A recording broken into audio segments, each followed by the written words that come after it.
A Divina Comédia, Dante Alighieri, Purgatório, Canto 6. Quando o jogo de Zara termina, aquele que perde fica sozinho e desconsolado, repassa mentalmente as jogadas e assim aprende. Mas aquele que venceu é cercado pela multidão.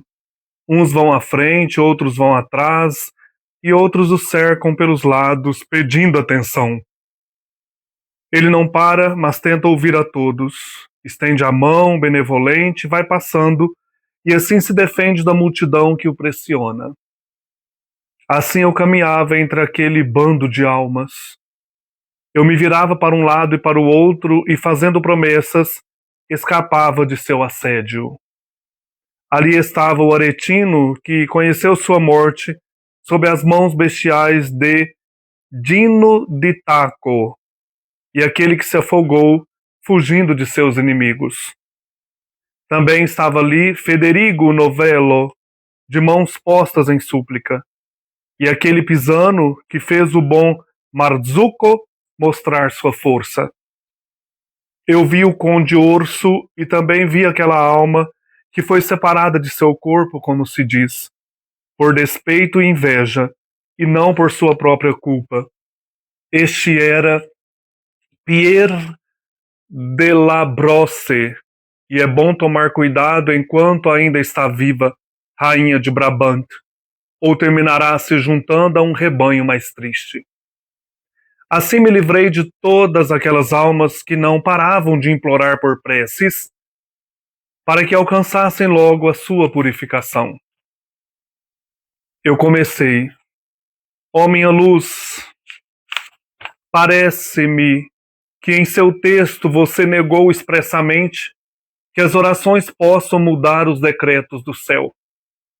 Mas essas pessoas rezam justamente por isso. São vãs, portanto, as suas esperanças? Ou eu não entendi claramente o que disse? E ele para mim: meu texto é claro o suficiente, e mesmo assim sua esperança não é uma ilusão, se a examinarmos com sóbria inteligência. A justiça divina não é abalada de forma alguma quando o fogo do amor se manifesta e desfaz o mal que antes estava feito. Na verdade, quando eu escrevi sobre esse ponto, eu disse que as orações não expiam os pecados quando uma alma está distante de Deus. Não se preocupe agora com esse profundo dilema. Aguardemos pelas palavras daquela luz que está entre o intelecto e a verdade. Não sei se você compreende, eu falo de Beatriz. Você a verá lá em cima, no topo desta montanha, onde ela espera por você, sorridente e feliz. E eu disse: então, meu senhor, vamos mais rápido, pois já estou menos cansado do que antes. E veja, a encosta já faz sombra em nosso caminho. Enquanto o dia estiver claro, nós caminharemos o mais longe que pudermos, respondeu ele. Mas não iremos tão rápido quanto você pensa. Antes de alcançar o cume, ainda veremos de novo aquele que já se esconde atrás das colinas, de modo que não podemos mais ver sua luz.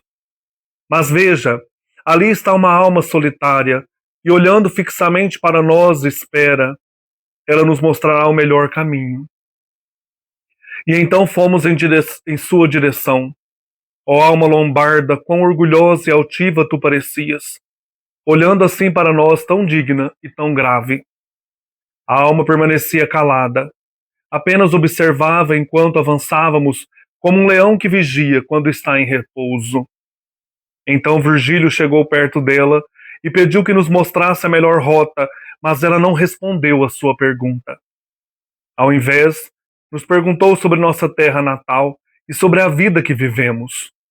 Meu gentil guia murmurou: Mantua, e a sombra que antes estava retraída levantou-se e correu até ele, exclamando: ó Mantuano, eu sou Sordelo, de sua terra. E então os dois se abraçaram, comovidos. Ah, serva Itália, pátria de imensas tristezas, nau timoneiro em meio à tempestade, não és rainha de províncias, mas de bordéis.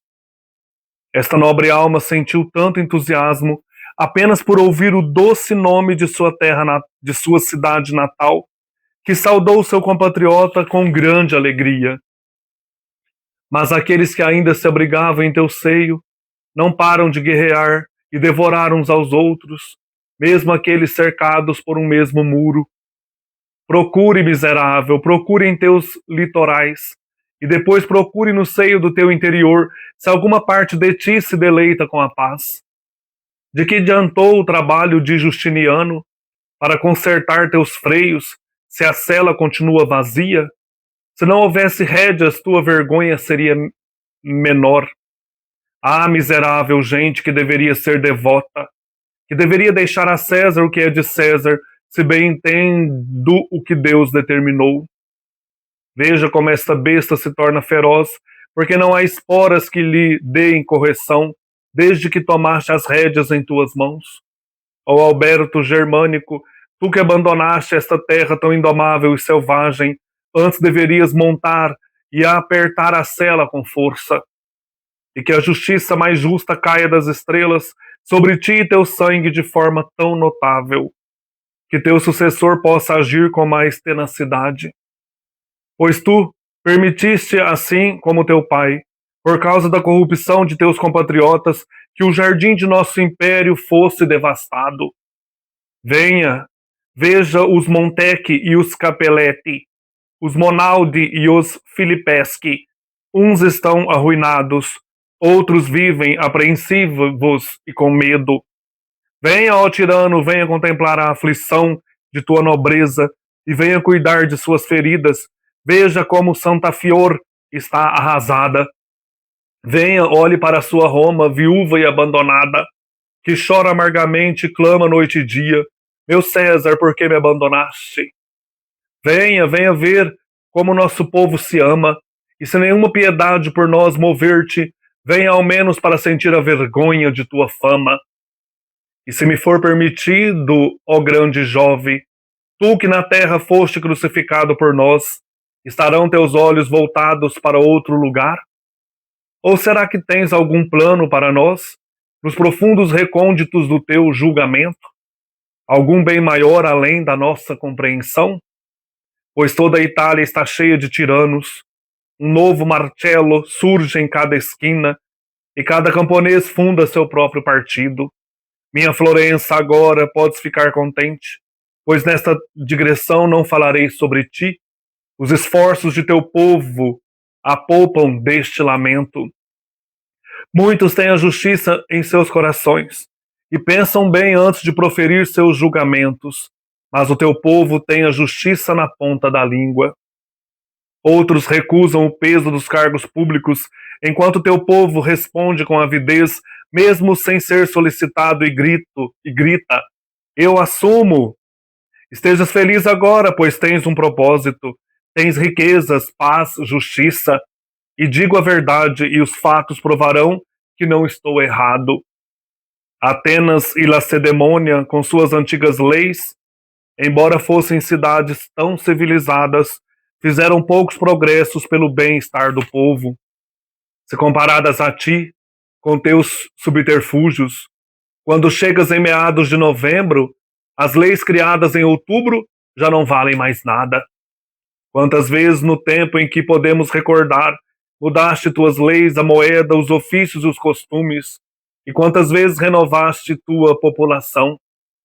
E se tua memória ainda tiver essa clareza, verás que és como aquela mulher doente, que não encontra descanso em seu leito de plumas, e rolando na cama, tenta aliviar sua dor. Então é isso, gente. Deixa eu acender aqui. Sou o Frei Joaquim, este é o canal Herdeiros de Homero. Hoje, então, estamos aí no canto 6 do Purgatório, Divina Comédia, Dante Alighieri. Um canto que já começa a ficar bem árduo, porque o Dante aqui faz um lamento sobre a Itália. Depois que esse sordelo cumprimenta com muita efusão o Virgílio, Dante começa a falar: olha, ele só de ouvir falar da terra natal exulta de alegria. Mas você, Itália, ele começa, né? Lasca a lenha na Itália. Então nós estamos aqui, gente, no antipurgatório. Ainda estamos, não chegamos nem no purgatório, estamos no antipurgatório, né? No segundo terraço, o Virgílio e o Dante estão nesta região aí onde estão os príncipes negligentes, um vale florido, em que eles aguardam por tempo indeterminado a possibilidade de entrar no purgatório, no baixo purgatório, né? Então eles estão aqui, ó, nesse terceiro grupo de pessoas, de almas do segundo terraço. No segundo terraço temos os arrependidos tardios, só recordando. O grupo dos negligentes, preguiçosos, o grupo dos mortos pela força e agora o Vale dos Príncipes Negligentes. Eles estão nesta região aí e vão conversar com um homem chamado, uma alma chamada Sordello, que vai aparecer também depois nos cantos seguintes. E aqui eles vão falar, o Virgílio e o Dante, sobre a oração pelos mortos e esse lamento sobre a Itália. Então nós começamos com uma comparação que o Dante faz com os jogadores de Zara. Vou explicar isso aqui, olha, nas notas de rodapé, né? Quando o jogo de Zara termina, Zara, do árabe Zar, jogo de dados, era um jogo muito comum no Oriente Bizantino, que consistia em cada um dos dois participantes arremessar 3 dados sobre uma mesa. Então, Dante fala, quando esse jogo de Zara termina, este jogo de dados, aquele que perde fica sozinho desconsolado. Então, ele faz uma longa comparação. Repassa mentalmente as jogadas e assim aprende. Então, por que eu fiz isso, né? Por que eu fiz tal jogada? Então, quem perde fica ali pensando, triste. Mas aquele que venceu é cercado pela multidão. Uns vão à frente, outros vão atrás e outros o cercam pelos lados, pedindo atenção. Como você conseguiu vencer esse jogo de dados, o Zara, o jogo de Zara, que vem do bizantino, do árabe, Nezar? Como você conseguiu vencer? O que você fez, etc. Né? O vencedor, ele não para, mas tenta ouvir a todos. Estende a mão benevolente, vai passando e assim se defende da multidão que o pressiona. Quer saber como que ele conseguiu vencer. Então Dante usa isso para dizer, assim eu caminhava. Então ele volta para o tempo do texto onde eles estão, no antipurgatório, segundo terraço, junto aí dos príncipes que esperam, né, para entrar no purgatório. Assim eu caminhava entre aquele bando de almas, as almas dos príncipes que foram mortos violentamente, antipurgatório, segundo terraço, vamos localizar sempre. Eu me virava para um lado e para o outro e fazendo promessas, escapava de seu assédio. Todo mundo queria falar com ele, né? Eu sou o príncipe tal, aconteceu isso comigo, bababá. Ali estava o Aretino. Então quem é esse Aretino? É Messer Benincasa da Caterina, da cidade de Arezzo. Por isso era o Aretino. Quando era podestá ou juiz na cidade de Siena, ele condenou à morte um irmão e um sobrinho de Gino di Taco, que eram ladrões de beira de estrada. Então esse Messer Benincasa de Caterina condenou à morte 2 homens, né? O Gino di Taco e um sobrinho dele. Eram ladrões. Gino di Taco era um nobre da cidade de Assanalunga, no território de Siena, conhecido por sua extrema violência, né? Quando Benincasa já era um auditor em Roma, Dino entrou um dia no tribunal e matou-o diante de 1000 pessoas, com um golpe de adaga no coração, e desapareceu no meio da multidão. Então, esse Messer Benincasa da Caterina matou o sobrinho do Dino de Taco, não matou o Dino de Taco, né?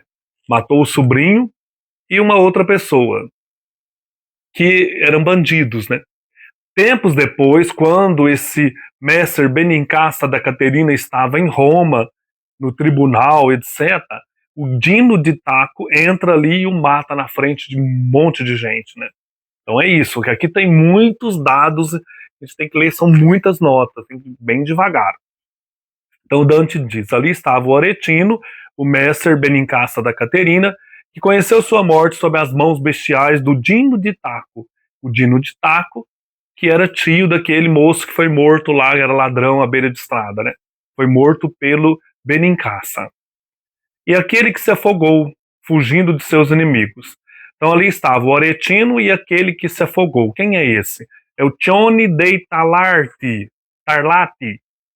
Este é Tione dei Tarlati, o que se afogou, que foi perseguido pelo inimigo após uma batalha em Bibiena, tentou cruzar o rio Arno e morreu afogado. Todo mundo conhecia essa história, né? Por isso que Dante colocou assim, aquele que se afogou. Alguns interpretam o verso de forma diferente, fazendo de Tione o perseguidor. Mas como ele era um dos gibelinos de Arezzo, que foram derrotados nesta batalha, essa interpretação corresponde melhor aos fatos, que ele que morreu afogado, né? A expressão usada por Dante é correndo in catia, pode significar perseguindo ou sendo perseguido. Daí a interpretação duvidosa do verso, né? Olha, e aquele que se afogou fugindo de seus inimigos ou perseguindo seus inimigos. Mas ele se afogou no rio Arno. Também ali estava Federigo Novello. Quem é Federigo Novello? Filho do messer Guido Novello de Casentino e neto do conde Ugolino della Gerardesca. Está lá no inferno, canto 38, 33, foi preso na torre com os filhos e devorou os filhos, passando fome. Lembra aquilo? Federigo foi morto em 1291 por um dos membros da família Bostoli, durante a Batalha de Casentino. Então Dante diz, também estava ali Federico Novello, são pessoas importantes nesse Vale dos Príncipes Negligentes, segundo o terraço do antipurgatório. De mãos postas em súplica, estava lá o Federigo Novello, e aquele Pisano que fez o bom Marzuco mostrar sua força. Quem que era esse Pisano? Farinata degli Scoringiani. O Pisano que fez Marzuco mostrar sua força foi Farinata degli Scoringiani, filho do próprio Marzuco. Sabe-se que ele foi assassinado.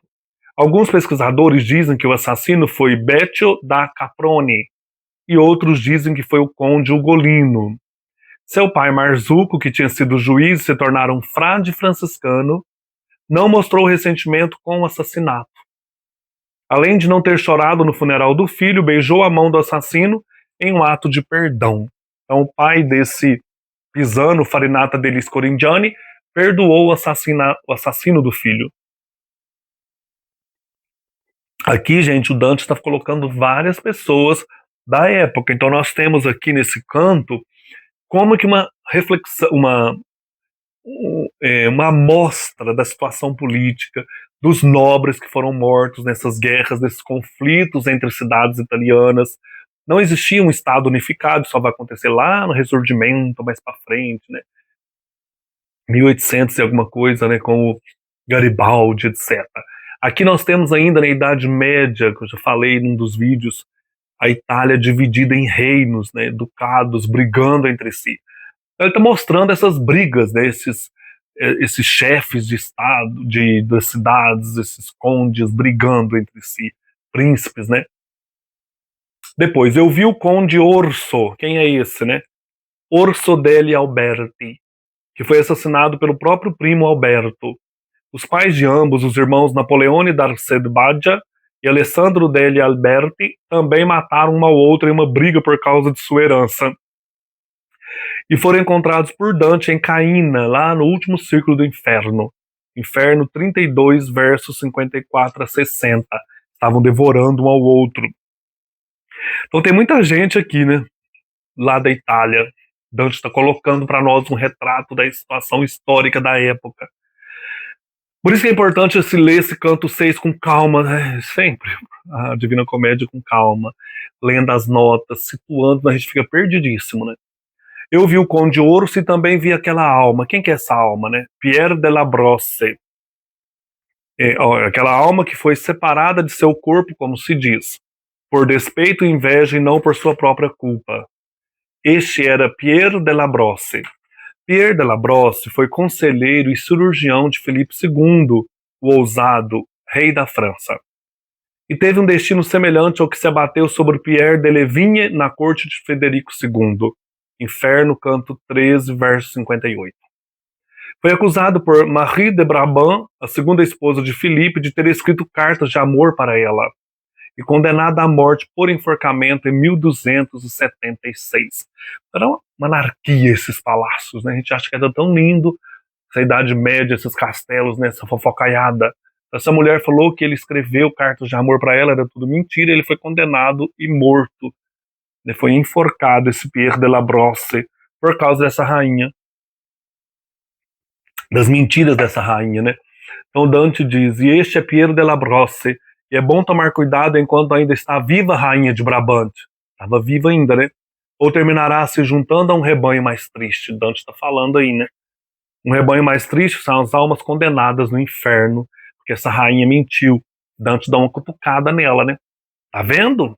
Cuidado, querida, você vai pro inferno. Aí Dante faz uma conclusão da permanência entre esses mortos pela força. Então ele diz, assim que me livrei de todas aquelas almas, chamando por ele, né, que não paravam de implorar por preces, para que alcançassem logo a sua purificação, eu comecei. E Dante vai falar um pouco desse livrou daquelas almas ali, né. Ó minha luz, o Virgílio, parece-me que em seu texto você negou expressamente que as orações possam mudar os decretos do céu. Qual que é o texto? É a Eneida de Virgílio. Nos versos 28 a 42, o diálogo mostra que Dante ainda tem dúvidas sobre a eficácia das orações dos vivos pelos mortos.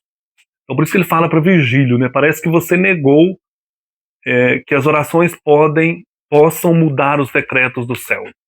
Então Dante tem uma dúvida sobre isso, né? Se a oração dos vivos funciona para os mortos.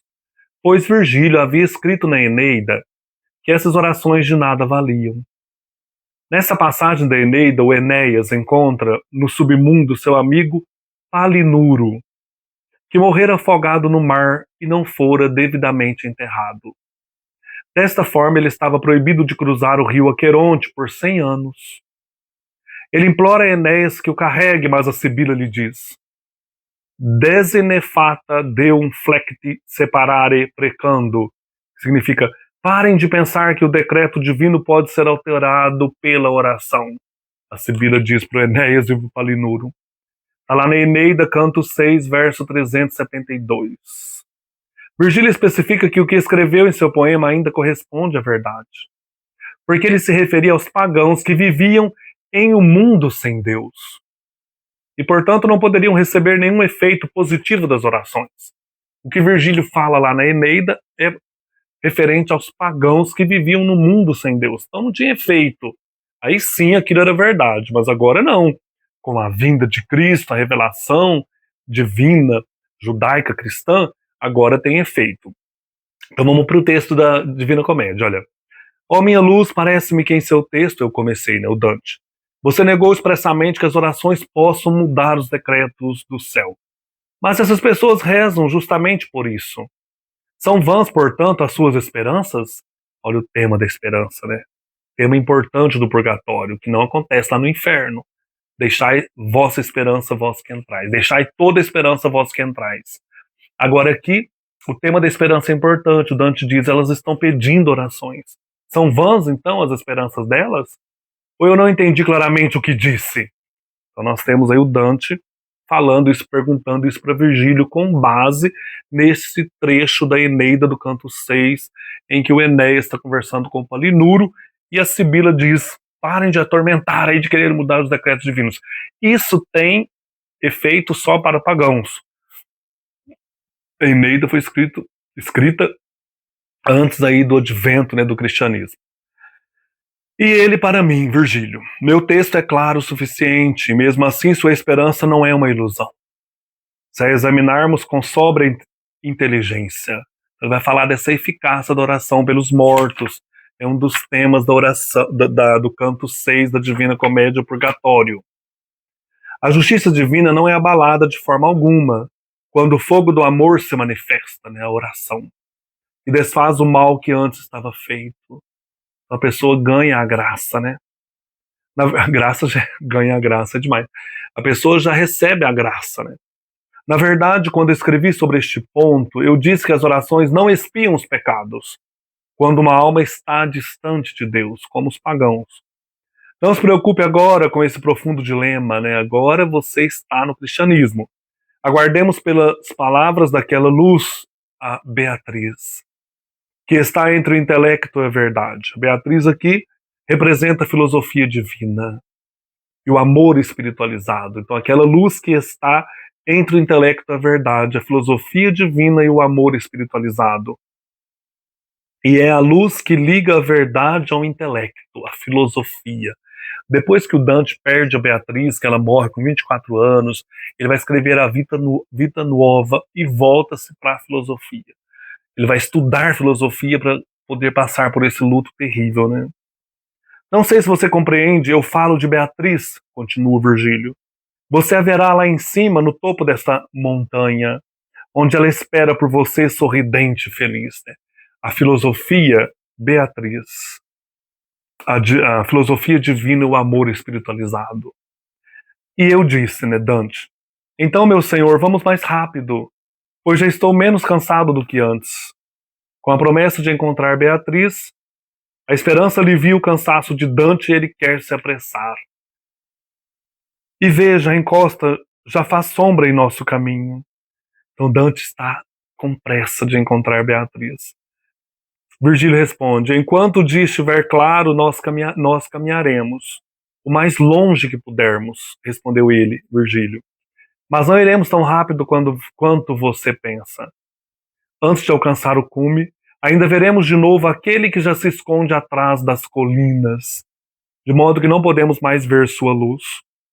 O sol, aquele que se esconde atrás das colinas, agora no noroeste está escondido pela montanha. E Virgílio adverte gentilmente que ainda levarão mais de um dia para chegar ao cume. Eles vão ter que repousar ainda, né, dormir, acho que 2 noites. E então fomos em sua direção. Ou melhor, tem um outro texto, um outro parágrafo, que eu estava pulando, agora eu vou voltar lá, olha. De modo que não podemos mais ver sua luz, a luz do sol. Mas veja, ali está uma alma solitária, a alma do Sordello de Mantua. E olhando fixamente para nós, espera, ela nos mostrará melhor o caminho. Então nós temos aqui o Sordello de Mantua, trovador nascido no final do século XII, em Goito, na província de Mantua, atual cidade de Mantova, na Lombardia, que também era a terra natal de Virgílio. Então, ele estava ali. E então fomos em sua direção. Ó alma lombarda, quão orgulhosa e altiva tu parecias, olhando assim para nós tão digna e tão grave. A alma permanecia calada, apenas observava enquanto avançávamos como um leão que vigia quando está em repouso. Então Virgílio chegou perto dela e pediu que nos mostrasse a melhor rota, mas ela não respondeu a sua pergunta. Ao invés, nos perguntou sobre nossa terra natal e sobre a vida que vivemos. Essa alma estava ali quieta, né? Ao invés de responder, ela perguntou de onde eles estavam vindo, né? Meu gentil guia murmurou, Mantua. E a sombra que antes estava retraída levantou-se e correu até ele, exclamando, ó Mantuano, eu sou Sordello de sua terra. Então Sordello é esse trovador que nasceu no final do século XIII, né? Na província de Mantua, na cidade de Goito.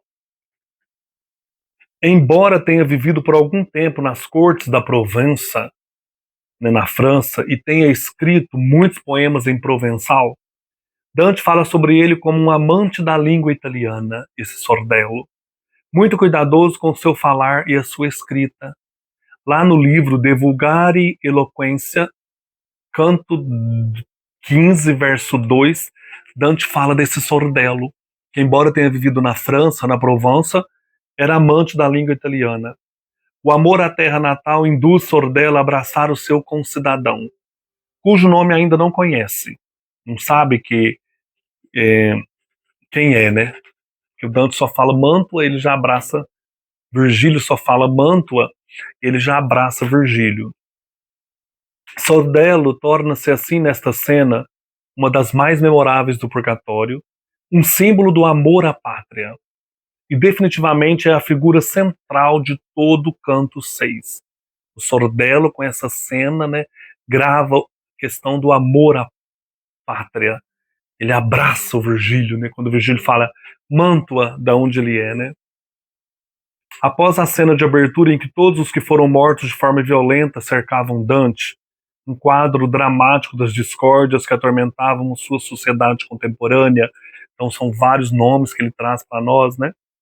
E após a conversa entre Dante e Virgílio sobre as orações e a justiça divina, o patriotismo de Sordello é a faísca que faltava para iniciar o inflamado discurso sobre a Itália, inserido por Dante nos versos seguintes como uma digressão que interrompe a história. Então, depois que o Sordello abraça Virgílio, Dante começa essa longa digressão sobre a Itália. Então, nós temos o primeiro encontro, Dante cercado pelos compatriotas que foram mortos violentamente. Temos a conversa sobre a justiça divina e a oração pelos mortos. O encontro de Sordello, que amava a pátria italiana, com o Virgílio, e Dante, ele abraça Virgílio. E depois nós temos, então, essa longa digressão sobre a Itália, né? Então, esse canto, nesse sentido, ele é bem árido, né? É uma longa digressão de Dante lamentando a Itália, né? Lamentando a situação da Itália. Então, olha, levantou-se e correu até eles, clamando: ó Mantuano, eu sou Sordello de sua terra. E a sombra que antes estava retraída levantou-se e correu até eles, clamando: ó Mantuano, eu sou Sordello de sua terra. E então os dois se abraçaram comovidos. Então, depois disso, nós temos Dante começando esse longo trecho aí sobre a situação da Itália. Ah, serva Itália, pátria de imensas tristezas, nau sem timoneiro em meio à tempestade. Então nós temos aqui a imagem da Itália como um navio sem timoneiro. Também ela é usada por Dante no livro Convívio, canto 4, verso 4, e o timoneiro possivelmente era o imperador Henrique VII de Luxemburgo, que o Dante achava que ele ia restaurar a unidade da Itália, restaurar a paz, mas ele morre antes de tomar posse, né? O Henrique VII. Então, nós temos aqui a história parada, vamos para o discurso, né? Ah, serva Itália, pátria de imensas tristezas, nau sem timoneiro em meio à tempestade. Morreu o timoneiro, que era o Henrique VII. Não és rainha de províncias, mas de bordéis. A Itália está uma anarquia, né? Uma anarquia. Esta nobre alma sentiu tanto entusiasmo, o Sordello, apenas por ouvir o doce nome de sua cidade natal, que saudou seu compatriota com grande alegria. Então, isso mostra o amor que ele tem pela Itália, né? Mas aqueles que ainda se abrigam em teu seio não param de guerrear. Aqueles que estão lá na Itália não param de brigar entre si e devorar uns aos outros. Mesmo aqueles cercados por um mesmo muro, dentro de uma mesma cidade, estão se matando. Procure, miserável, procure em teus litorais, e depois procure no seio do teu interior, se alguma parte de ti se deleita com a paz. Não há paz, nem no litoral da Itália, nem no interior. De que adiantou o trabalho de Justiniano para consertar teus freios, se a cela continua vazia? Interessante, né? Qual foi o trabalho de Justiniano? Grande imperador romano do Oriente, 482-565, a data da vida e morte dele, né? Que formulou o Corpus Iuris Civilis, uma recompilação e reorganização das leis romanas. Dante, neste sexto canto do Purgatório, assim como no canto 6 do Inferno, versará sobre assuntos políticos e históricos, mas desta vez em maior escala. No Inferno ele falou sobre Florença, e no Purgatório ele fala sobre toda a Itália. Também ocorrerá o mesmo no canto 6 do Paraíso, onde será dada voz ao próprio Justiniano, que contará a história do Império Romano. Olha que interessante, né? Todo o canto 6, tanto do Inferno como do Purgatório e do Paraíso, versará sobre questões históricas da época. Então, de que adiantou o trabalho de Justiniano? Para consertar teus freios se a cela continua vazia. Se não houvesse rédeas, tua vergonha seria menor. Ah, miserável gente que deveria ser devota, que deveria deixar a César o que é de César, se bem entendo que Deus determinou. Veja como esta besta se torna feroz, porque não há esporas que lhe deem correção. Besta é a Itália. Desde que tomaste as rédeas em tuas mãos, né, vocês ficam brigando entre si. Ou Alberto Germânico. Alberto Germânico é o rei Alberto I da Áustria. Nasceu em 1248 e morreu em 1308. Filho do imperador Rodolfo, segundo monarca da Casa dos Habsburgo, a receber o título de Rei dos Romanos. Ele foi aclamado em 1298, mas, assim como seu pai, nunca foi até a Itália para ser coroado. Purgatório, canto 7, verso 94. Ele teve uma morte prematura e violenta pelas mãos de seu sobrinho João, em 1308. Este é o julgamento do céu a que Dante alude na linha 100. Seu sucessor foi Henrique VII de Luxemburgo, o rei admirado por Dante, Inferno, canto 1, verso 101. Este sim veio à Itália em 1311 e foi coroado em Milão com a coroa de ferro da Lombardia. Em 1312 ele foi novamente coroado em Roma e morreu no ano seguinte. Então Dante via esse Henrique VII como aquele galgo, né? Aquele que viria para restaurar a paz na Itália, né? Acabar com essa confusão entre guelfos e gibelinos e entre guelfos e guelfos brancos e negros. Mas ele morre, né? Assim que ele toma a coroa, que ele é coroado em Roma.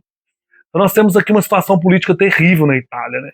Dante está falando, ó Alberto Germânico, que nem chegou lá, né? Tu que abandonaste essa terra tão indomável e selvagem, antes deverias montar e apertar a sela com força.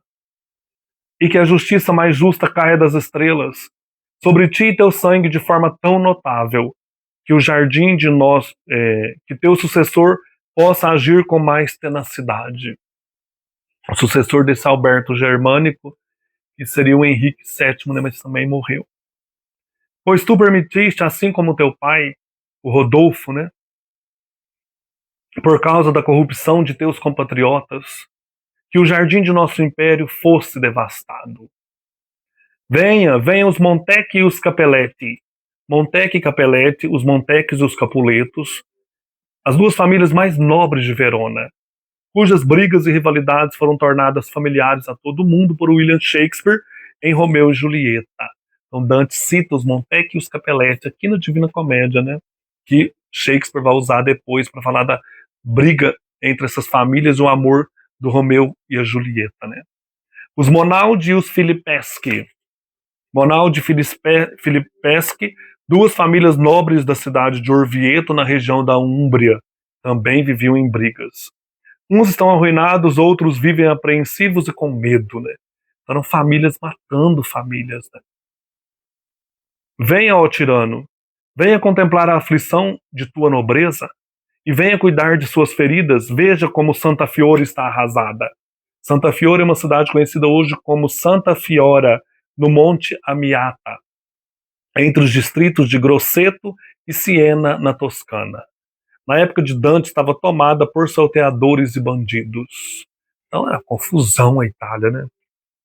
Venha, olhe para sua Roma viúva e abandonada, que chora amargamente e clama noite e dia, meu César, por que me abandonaste? Então Roma também está perdida, né? Venha ver como nosso povo se ama, e se nenhuma piedade por nós mover-te, venha ao menos para sentir a vergonha de tua fama. E se me for permitido, ó grande Jove, ele estava usando aqui o nome Jove, a exemplo do que ocorre também no Inferno, canto 14, verso 69, o deus grego-romano Júpiter, ou Jove, é identificado com o deus judaico-cristão, Javé, do hebraico Iavé. Então Dante diz, se me for permitido, ó grande Jove, mas é o deus judaico-cristão, né, Iavé, tu que na terra foste crucificado por nós, estarão teus olhos voltados para outro lugar? Olhe para a Itália, né? Veja aqui para os reinos italianos, né? Veja o que está acontecendo aqui. Ou será que tens algum plano para nós? Nos profundos recônditos do teu julgamento? Algum bem maior além da nossa compreensão? Jesus, né? Deus, o que está planejando para nós, né? Olha como que está a situação aqui histórica da Itália. Pois toda a Itália está cheia de tiranos. o novo Marcello, ou Marcelo, né? Marco Cláudio Marcelo, cônsul romano, era partidário de Pompeu e feroz adversário de Júlio César, a quem tentou se opor várias vezes. Derrotado por César, foi banido para Mitilene. Em 46 a.C., César acatou o pedido do Senado para permitir o retorno de Marcelo à sua terra natal. Mas este não pôde retornar à Itália, pois foi morto em Atenas. César foi injustamente acusado de ter ordenado o assassinato. Então Dante fala, olha, um novo Marcelo surge em cada esquina, né? Um novo Marcelo surge em cada esquina e cada camponês funda seu próprio partido. A partir daquilo começa a falar de Florença, olha, minha Florença, agora podes ficar contente, pois nesta digressão não falarei sobre ti. Os esforços de teu povo a poupam deste lamento. Então logo veremos que se trata de uma amarga ironia, pois nos versos seguintes Dante falará longamente sobre a cidade de Florença e sua decadência. Então ele já havia falado lá no canto 6 do Inferno sobre Florença, agora ele está lamentando a Itália e lamenta também sobre Florença. Muitos têm a justiça em seus corações e pensam bem antes de proferir seus julgamentos. Mas o teu povo tem a justiça na ponta da língua. Outros recusam o peso dos cargos públicos, enquanto teu povo responde com avidez, mesmo sem ser solicitado, e grita, eu assumo. Então está todo mundo querendo poder em Florença. Dante estava exilado, né? Não pode voltar mais lá. Então ele faz um lamento para Florença. Lembrando que o Purgatório foi composto entre os anos 1307 a 1308, entre os anos 1307 ou 1308 até 1313, 1314. Dante foi exilado em 1302, 1300 por aí. O exílio se dá na virada mesmo aí do jubileu, né? Dos anos do século 13 para o 14. Então Dante foi exilado em 1300. Ele já está há muito tempo no exílio, né? Tem saudade de Florença, mas não quer voltar lá porque ele tem honra na cara, né? Tem vergonha. Então ele está falando das injustiças, das confusões e brigas dentro de Florença. Ó, muitos têm a justiça em seus corações, né? Acham que são justos. Pensam bem antes de proferir seus julgamentos. Dante foi banido, condenado, né? Se voltasse lá ele ia para fogueira. Os bens foram devorados pelo poder, né? Foram tomados. Mas o teu povo tem a justiça na ponta da língua. Outros recusam o peso dos cargos públicos, enquanto teu povo responde com avidez, mesmo sem ser solicitado, e grita, eu assumo, então quero cargo público, né? Estejas feliz agora, pois tens um propósito, tens riqueza, paz, justiça, e digo a verdade, e os fatos provarão que não estou errado. Então é isso que acontece mesmo lá em Florença, né? O povo está querendo justiça, paz, tudo ironia, né? Prosperidade, riquezas, tá matando um ao outro. Atenas e Lacedemônia. Lacedemônia é um dos nomes de Esparta. Atenas e Esparta fizeram pouco em comparação com Florença, cujas disposições legais eram tão sutis que duravam apenas algumas semanas. Versos 142 e 145. Então, Atenas e Esparta foi lá no século V, Guerra do Peloponeso, Tucídides, fala da briga entre essas duas cidades. Então, aqui, olha, Atenas e Lacedemônia, com suas antigas leis, embora fossem cidades tão civilizadas, fizeram poucos progressos pelo bem-estar do povo. Mas tu, Florença, nada que dura. Dante está se referindo constantemente à instabilidade política em Florença, né? Se comparadas a ti com teus subterfúgios, quando chegas em meados de novembro, as leis criadas em outubro já não valem mais nada. Então tudo ali muda muito rapidamente em Florença, diferente de Atenas e Esparta, que demoraram mais tempo com suas leis. Aqui não, né? Aqui nada dura. Quantas vezes no tempo em que podemos recordar, mudaste tuas leis, a moeda, os ofícios e os costumes? E quantas vezes renovaste tua população? Então, devido aos numerosos exílios e às lutas internas entre as famílias nobres pelo poder, a população de Florença vivia em constante mudança. O mesmo fato é relatado por Dante no Inferno, né? Canto 16, versos 73 a 75. Novos ricos e novas fortunas surgem de repente, gerando em ti tanto orgulho e extravagância. ó Florença, e por isso muitos já têm chorado. Era uma confusão terrível, né? Mudanças políticas muito fortes, né? E se tua memória ainda tiver essa clareza, verás que és como aquela mulher doente, que não encontra descanso em seu leito de plumas, e rolando na cama tenta aliviar sua dor. Então aí termina o canto, né? Um canto assim bem árduo, em que Dante traz para nós, como ele trouxe como ele trouxe no canto 6 do Inferno, e vai trazer no canto 6 do Paraíso. Aqui no canto 6 do Purgatório, ele traz a situação política da época, principalmente as questões aí na Itália, e depois termina falando de Florença. É muito interessante esse canto, ler e reler para podermos entrar em contato com esse pensamento político, né, e histórico da época de Dante. Então é isso, gente. Eu acho que não tem aqui. Deixa eu ver se tem algum desenho aqui do Gustavo Doré. Não, mais para frente. Depois ali no canto 7 vai ter uma prancha sobre o Sordello, honrando o Virgílio, mas vou mostrar no próximo canto. Então é isso, gente. Um abraço e até mais.